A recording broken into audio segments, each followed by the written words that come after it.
firms called Goldman Sachs. Goldman Sachs. Yeah. How was that experience? So when I got in university, well, obviously my first dream was to become a journalist, so I couldn't wait until graduation. So I became a journalist and I did really well. But after a while, I realized that, okay, a journalist is not really the way that it's not really the career that I want. And I was lost for a while that like not having a dream really made me confused over years. So when it was about time to graduate, I was thinking, well, what should I do? And everybody told me that, oh, you should get a job in a prestigious firm such as like a McKinsey or Goldman Sachs, and then do MBA in Harvard, and that's pretty cool life. And I just listened to that without really thinking who I am or what I want. Although I was like lucky enough to get a job in Goldman Sachs, but I must say it was a good experience, but I think I didn't really analyze myself that what I really want. It wasn't, I guess you had a good job, but you wanted to fulfill more. You had more things to do, you felt like. Okay. Goldman Sachs is absolutely fantastic company, and I feel very grateful about having worked there and meeting all these great people. But it was really tough time for me that I realized that I don't like numbers, which was the biggest challenge working in a bank. Or the other way around. Every day I'm in front of camera watching all the thousands of numbers, but I was daydreaming of going abroad and having more adventures. So it was really tough time. At the same time, my family finance was even worse. So my father even had to sell the house that he bought years ago after all the hard work, and one member of my family was in serious trouble and about at the verge of bankruptcy again. I had to go to court a few times, so that was like the most difficult time of my life at the time as well. And you were 20s. diagnosed with cancer at one point around there. Yeah, that's true. So that's why I think there's a number of reasons for that, but I think that's why it was one of the most difficult time in my 20s that I was, I think maybe I was too stressed with all the family issues and working something that I don't love. And then, so it was even more shocked that I was diagnosed of cancer. I mean, thank God it was very early stage that I fully recovered after operation. But it was a big shock because I was only 24 years old and realizing that death is around, I was just completely shocking. Yeah. And when did you sit down and start writing the list of dreams that you wanted to accomplish? I think it took me a few months of thinking, what should I do in my life? Because you never know when you will die. So I was trying to decide one, but I was not able to choose just one.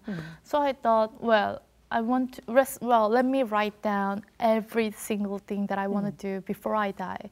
So I wrote down everything, and there were about 73 things in my list. 73 dreams, okay. And I sorted them based on priority and emergency. And then the number one thing that was the most important and the most urgent was that, okay, I have lived in this country for 24 years. Let me see the world now. So I left Korea. Okay. And out of those 73 dreams, how many of them have been fulfilled and how many of them are still left to be fulfilled later? In fact, I have updated this list every year now, and now I have 83 dreams in my list, and I've fulfilled 47 of them over the last 7 years. I would like to actually take a moment to look at these list of yours first, and let's take a pause here. Take a look at your list.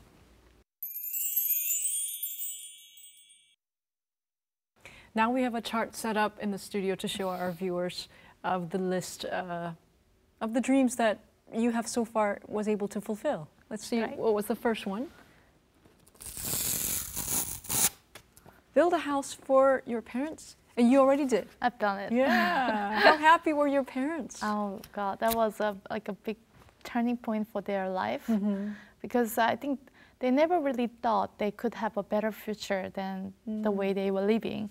But when I bought that land and my father, he built the house himself, that was like every day he was realizing that if he dreams something, that he can also realize it as well. So since the moment that he became the biggest fan of me. Who came up with the design of the house?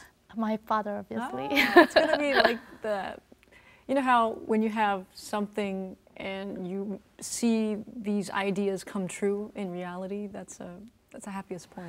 So every day he just woke up like 4 a.m., 5 a.m. in the morning, and he just went to that site, asking himself, is it really my house? Am I really building my house? I've worked in construction site for 40 years, but this is really my house?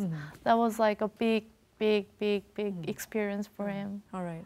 Let's see what the second list is on this chart. Appear in Bollywood films, which you already did. I've appeared in 2 films. What are the names of the films? One is called Japta Kaijan. The other one is called Inkar. Okay, what characters did you get to play? Well, there was a very small role. So in Japta Kaijan, I was secretary to the leading actress, and the other one I was appearing as a dancer. Why Bollywood? Because you could have appeared in Chungmuro. No, I love Bollywood films. I have watched Bollywood films only for the last 7 years. I think it's because that, although it's a bit cheesy, it's like so much of dancing and singing all the time, and it always ends like a happy ending films. So I really got into it, and after I watched hundreds of them, I felt like I really want to be part of Bollywood industry, and I want Bollywood to be part of my life. So I thought, I want to do something about this. Even though it was a small role, I want to really appear in a film in Bollywood. So what did you do? How did you contact those people in the industry? And what did they say when you contacted them? I just went to India without knowing anyone. I arrived in Mumbai. I contacted every single person I can find on internet who seemed to be related to film industry. So after one or second, third, fourth friend of mine, I was introduced to the casting director of Yashraj Films, which is one of the major film production company in India. And I met the casting director. I explained her how much I want to be in a Bollywood film. I showed her some of my videos and materials. And she was touched and she said, I will make your dream come true. And she created a role in a film, which didn't exist. So I went all the way from Mumbai to London to act that role in the film. Now that you've done some roles on films, is that something that you want to follow? I think there is another opportunity. I definitely want to go for it. Okay. Another thing for us to look forward to in your life. Let's see what the third one on this chart is. Write an inspirational book. You already did twice. I did. Tell us about the books. Okay, what's the name of the books? The first book is in English. It's Write Your Dreams, Write Your Future. And second book is called What is Your Dream? So the first book is mainly about my own story, how I came across all the tough days and how I realized some of my dreams. And the second dream is about my Dream Panorama project where I interviewed 365 people's dreams across 25 countries.